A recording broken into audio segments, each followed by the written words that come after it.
This time of teaching is brought to you by State Street Baptist Church. Good morning, everybody. It's good to see you today. Really, see you through this connection that we have. It's amazing doing something like this. I'm sure you feel the same way I do. I wish we were able to be together in the same place at the same time. But I found out a long time ago that just taking a little walk in the woods is good for me. I can have a spiritual experience there. And coronavirus hasn't really affected the natural world at all, but it has affected human beings, and we're kind of a part of nature, of course, not separate from it. But our species is the one that's getting hit hardest, so better to be safe than sorry. But we're going to meet anyway. And we're going to do it this way, and it's going to be just fine. I hope you've been watching. Spring has sprung. I love this season of the year. I love the renewal that it brings.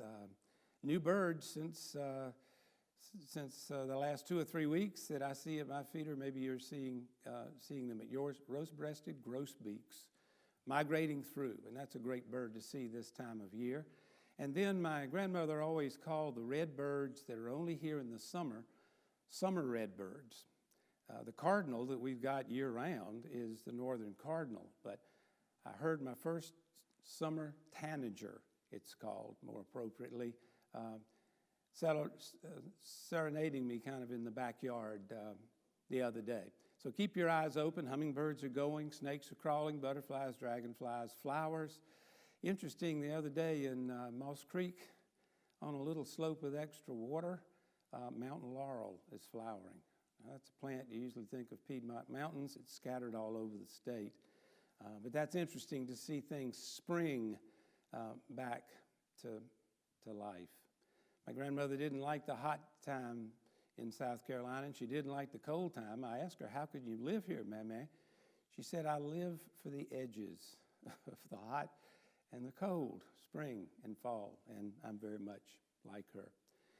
Usually I start off with my class with the books of the Bible, and I say one, and then the class members join in the next one and back and forth. They're not here, so Genesis, Exodus, Leviticus, Numbers, Deuteronomy, Joshua, Judges, Ruth, 1st, 2nd Samuel, 1st, 2nd Kings, 1st, 2nd Chronicles, Ezra, Nehemiah, Esther, Job, Psalms, Proverbs, Ecclesiastes, Song of Solomon, Isaiah, Jeremiah, Lamentations, Ezekiel, Daniel, Hosea, Joel, Amos, Obadiah, Jonah, Micah, Nahum, Habakkuk, Zephaniah, Haggai, Zechariah, Malachi, Matthew, Mark, Luke, John, where we'll be today, Acts, Romans, 1st, 2nd Corinthians, Galatians, Ephesians, Philippians, Colossians, 1st and 2nd Thessalonians, 1st, 2nd Timothy, Titus, Philemon, Hebrews, James, 1st, 2nd Peter, 1st, 2nd, 3rd John, Jude, excuse me, and Revelation, 66 books. And as Mama would always say, it's nice to know the names. It's more important to know what they say, and that's what Sunday school and church is all about. We're going to be looking at the book of John today, and we're going to be talking about, oh boy, I love this 4-letter word, love. And we're going to talk about different types of love. My book started out saying this, that really we're going to be talking for the next little while about relationships, dealing with relationships. It says we were created to live in relationship with others. Yes, we are a very gregarious species, and sadly, that's why viruses can move so quickly through us. We like to be close to one another, and that's positive. We're all interconnected. John Donne, wrote years ago, and it was mentioned here, that no man is an island unto himself. We're connected with all these other people, and we have certain responsibilities with those kinds of connections. Of course, we're animals. We're not plants, and animals really care more about themselves than anything else. That's one of the real frustrations. Natural world, you see that pretty obviously. That's what we call selfishness in human beings. That's the animal in us. And it takes philosophy and religion to get us out of that animal box and to make us really human. And only then do you know really what love is all about. And we'll talk about other ways of dealing with relationships later on. But love today is the one that we're going to build on. We want to surround ourselves with people who will strengthen and encourage us. And, of course, we're supposed to strengthen and encourage other people in their lives. That's what we're all about, right? Yes. Love. John. John was written probably by one of the Johns. Which John it is, there are a lot of people who argue about this one, people who have a lot more knowledge of the Bible than I do. Probably maybe the son of Zebedee, or if it wasn't John, the son of Zebedee, it was one of his disciples or people that were following him. This was the last book that was written, that was accepted in the Bible. It was written around 100 A.D., and that's late. That's a good ways after the Gospels, a good many years, maybe about 70 after the death of Christ. Of course, the first one to write books in the New Testament, that was Paul, wasn't it? And when you think of love, I don't know about you, but I've been to a lot of weddings. Not every one of them will read 1 Corinthians 13, but most people do. And I really was drawn as a kid to that last verse. Now, faith, hope, really it says charity, but we always say love, abide, these three. But the greatest of these is not faith. What? And it's not hope. What? It's love. And I wrestled with that in my mind for a long time until I realized that the love we're talking about here, if you have that, the faith and the hope are packaged with it. That's an interesting way to look at this. But I had to mention that just because Paul was the first one to write anything that got in the New Testament, 1 Thessalonians.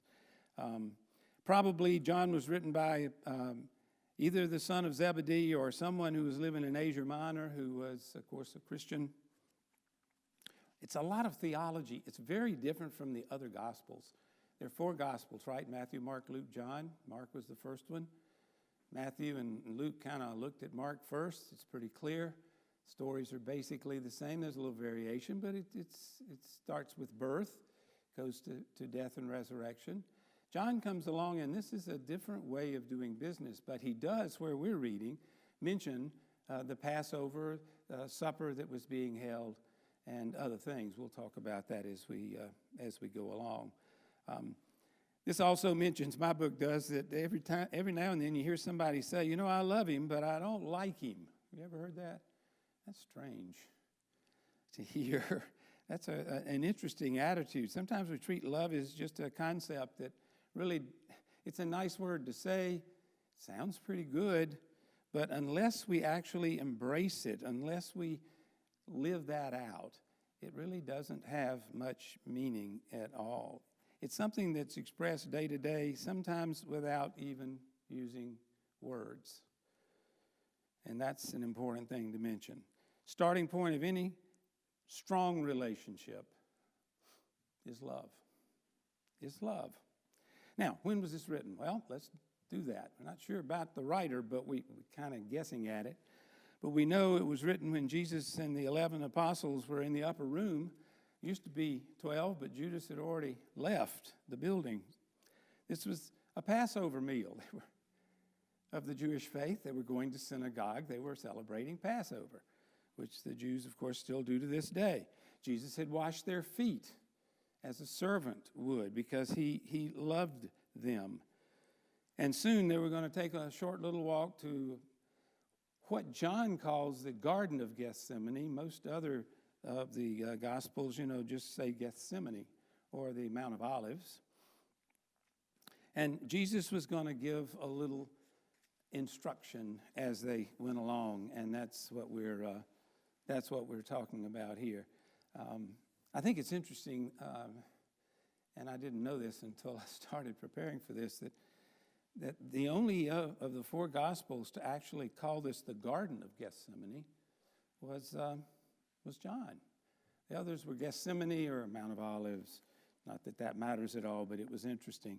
And we know the stories. Matthew, Mark, Luke deal with that garden experience more than John does.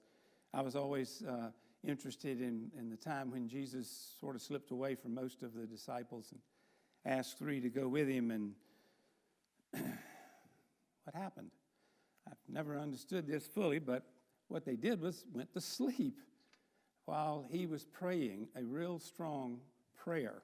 They didn't hear it. He prayed it to God. If this cup can be passed from me, but not my will, but thy will be done. I always was interested in those phrases. I don't know how he knew what he said, but I guess he must have told somebody because they were sleeping through this kind of thing. Jesus was urging these disciples to remain or abide in him. And that's what love is all about. Love is grounded, we believe, in the love of God. God is love. So this is the basis for every kind of love available to us. It comes from God, the Father. And of course, it was marked by sacrifice of lives, of being humble in situations. A lot of times the disciples didn't fully understand that, did they? And sometimes we don't. And sometimes it's very, very hard to think about that sacrifice, that humbling of yourself. But that's a part of love.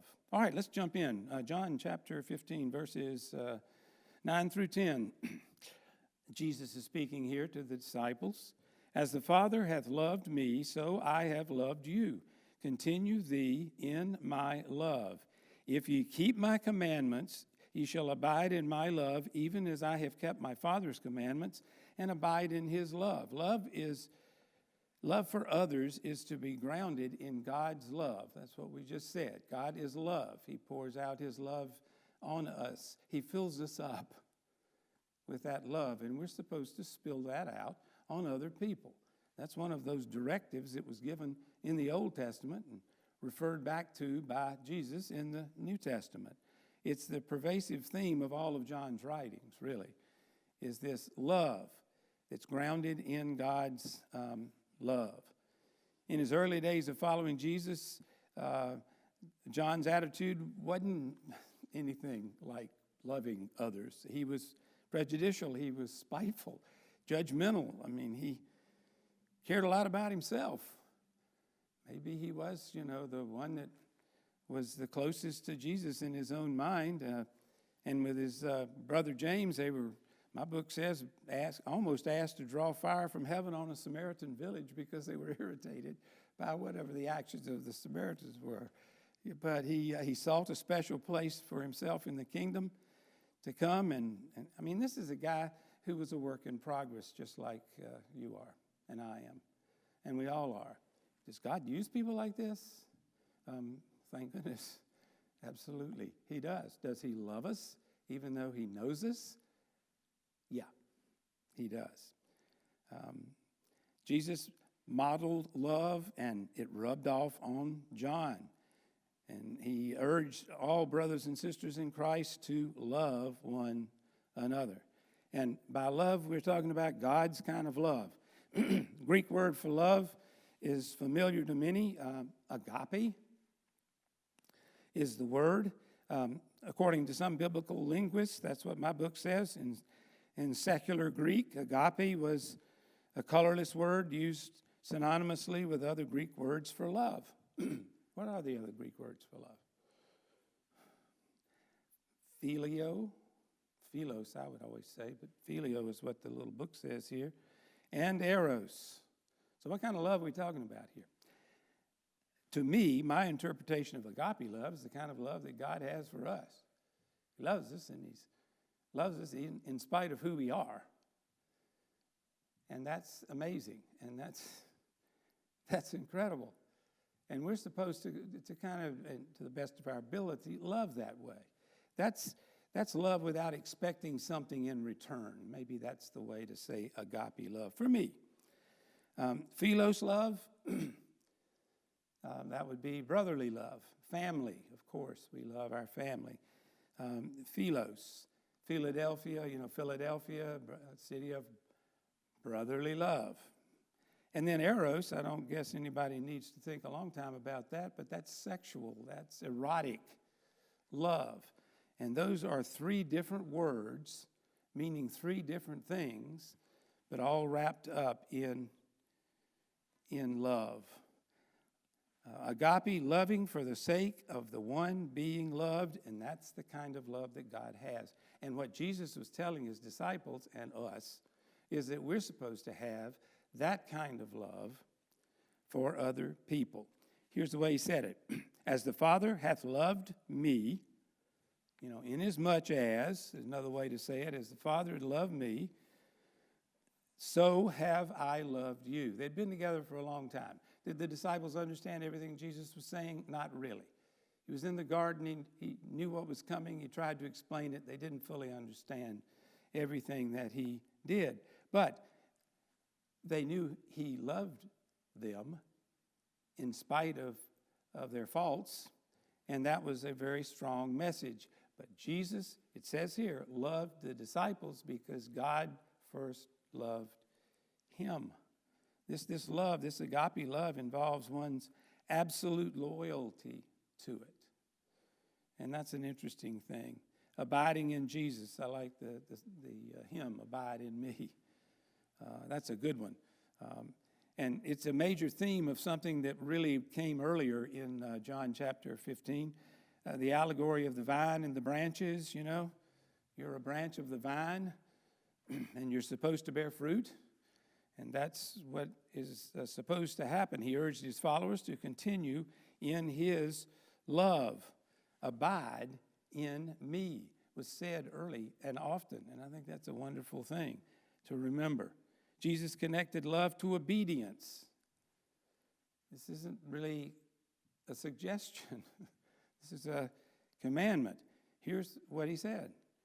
If ye keep my commandments, ye shall abide in my love. Keep, that means guard them.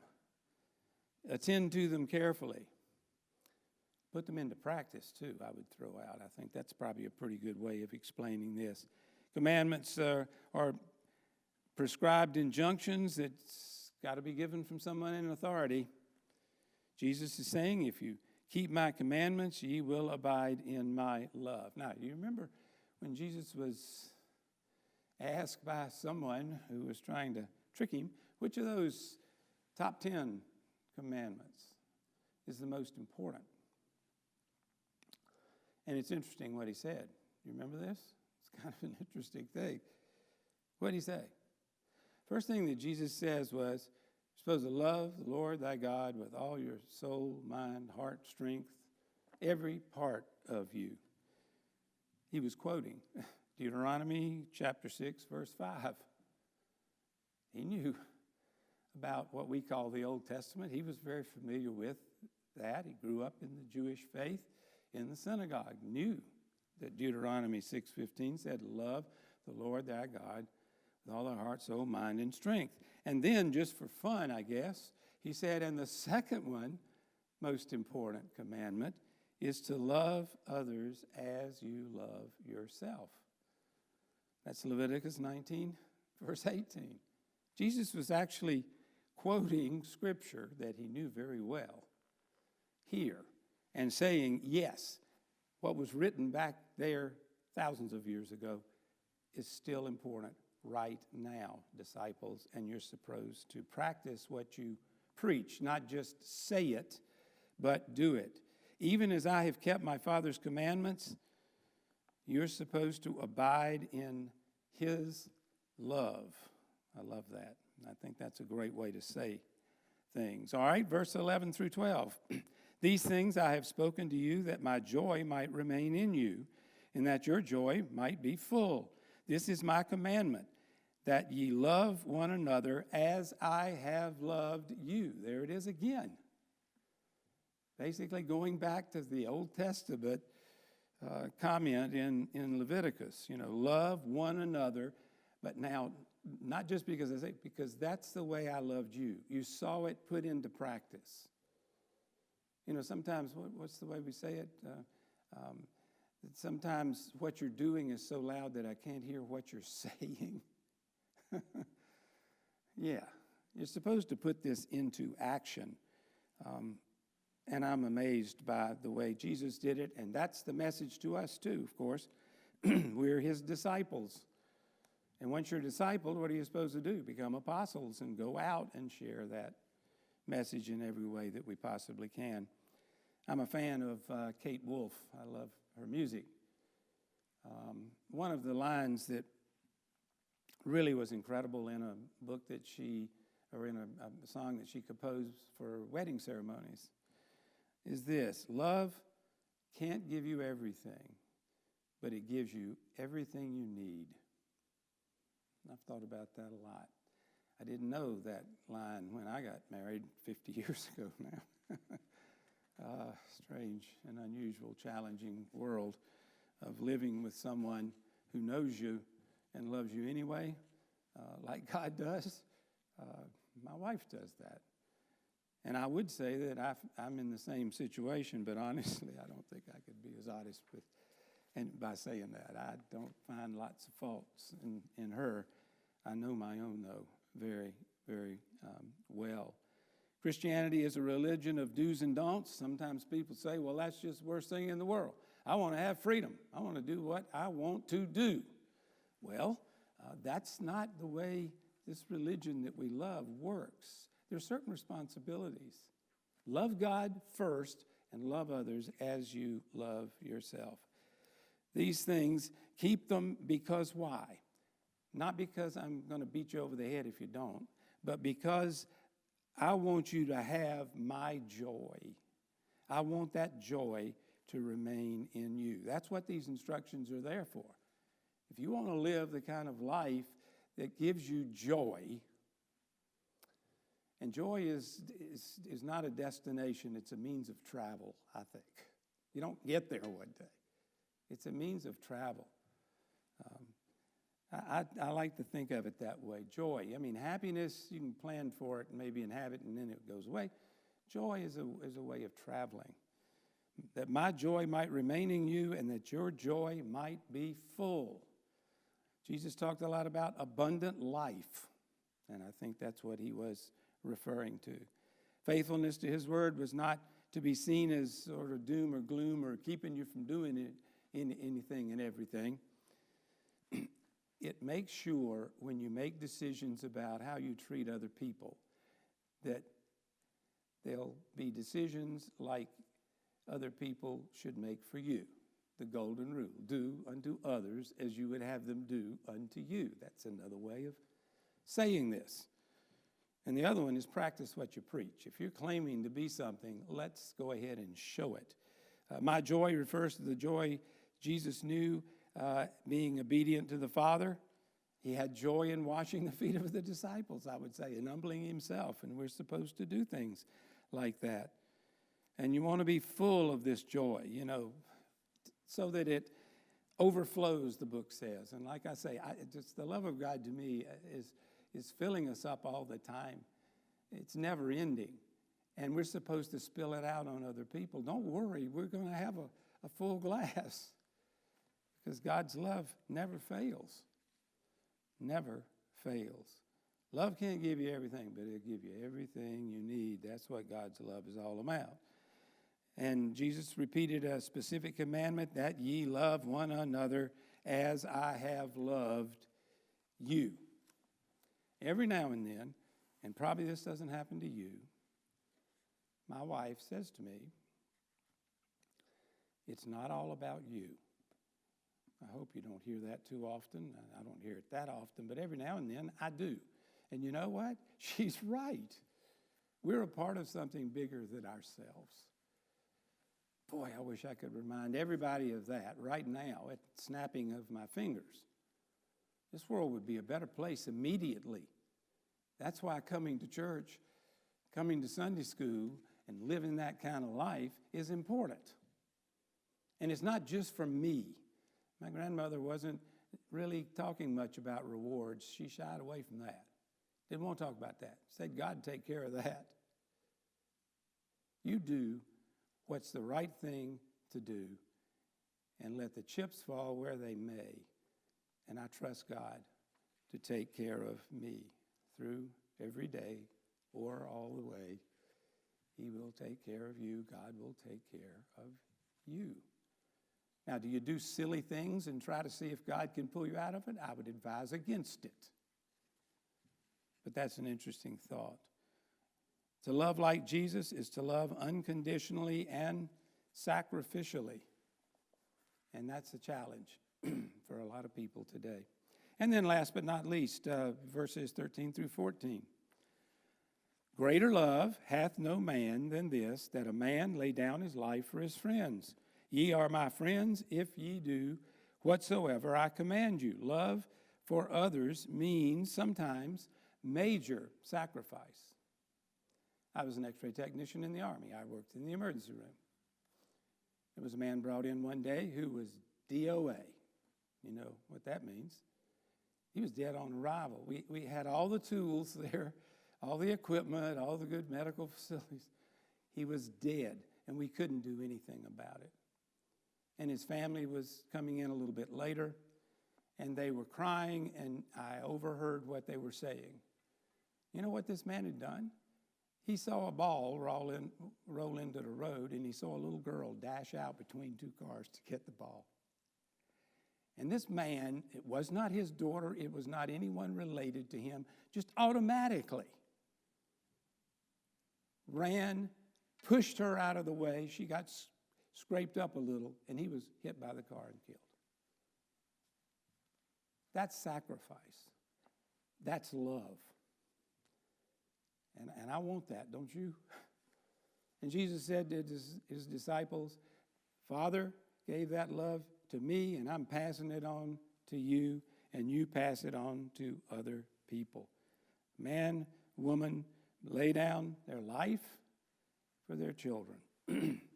I've said often, I've never had to do it. I would do that at the drop of a hat for my wife, my children. I might even dart out to someone that I didn't know. This man didn't think about it, didn't have time to. But his heart was in the right place. And I think this family believed that he did exactly what God would have him do in that situation. You know, we're always supposed to do the good thing. Mama told me that. Always. But when you get an opportunity to do the best thing, then you go right ahead and do it. And sometimes the best thing involves that kind of sacrifice. The recipients of such sacrifice, Jesus labeled as friends. We're supposed to, in Matthew, what is this? Love thy enemies. Boy, that's a challenge.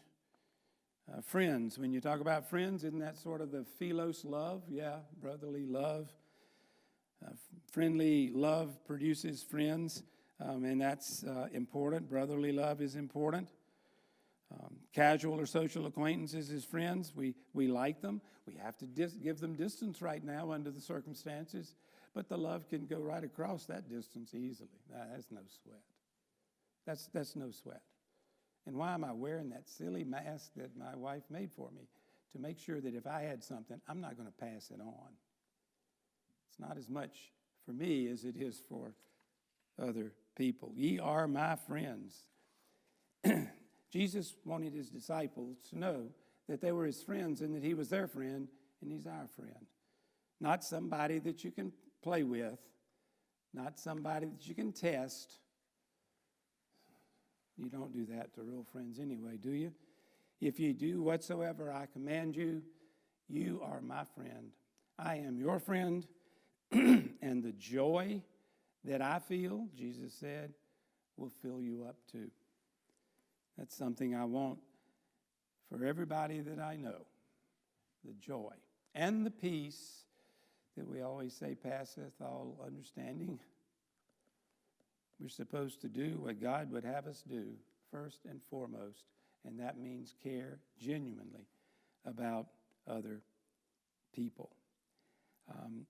We don't, when Jesus said he's our friend, it doesn't mean that this is an intimate relationship like I would have with a friend on earth. When you don't want to minimalize or trivialize his position in all of this. But he can work through us. He can work through people like you and like me, and maybe that is what this message is all about. Actions, I'm telling you this again, speak louder than words. And this coming week would be a great week to put that in practice, to take the love that fills you up and spill it out on somebody else. Discipleship is not sitting on your hands. It's getting out there and acting as God would have you do. My little grandmother did everything she could to do what God would have her do. She wasn't very active. She couldn't outrun anybody. She said she could outlove anybody. And I saw that a lot in her and in my mother and father. It passed on to me, and I've passed it on to my children, and it makes me so happy to see grandchildren who are patterned the same way. Gosh, that's a big thrill when you get as old as I am to see grandchildren and children who take this message, this kind of life, and pass it on to other people. It's based on a certain state of the heart. And let me tell you something. That's what this Christian religion is all about. Let's bow our heads for prayer. Our Father God, we're grateful for the blessings you give us. We're grateful for the challenges you give us, and we've been challenged recently. We need your support. We need your guidance. Help us to behave reasonably. Help us to care genuinely for other people, not just thinking about ourselves. Sometimes we're going to fail you, so we pray, we ask for your mercy. We ask for your grace, which is undeserved favor, and of course we can't do enough to deserve it. That's what you keep telling us, but we're supposed to do the best we can with what we've got. I was taught that early and often, and that's what I'm doing, and that's what I want everybody to do. Love you first, take that love and pass it on to other people. In this day and age, this kind of Christian influence is probably more important than it's ever been. It seems so simple, and yet it's hard to put into practice sometimes. Give us the gumption, as my grandmother would have said, to do a better job this week than we did last week. Keep us close. Help us to love each other. Amen.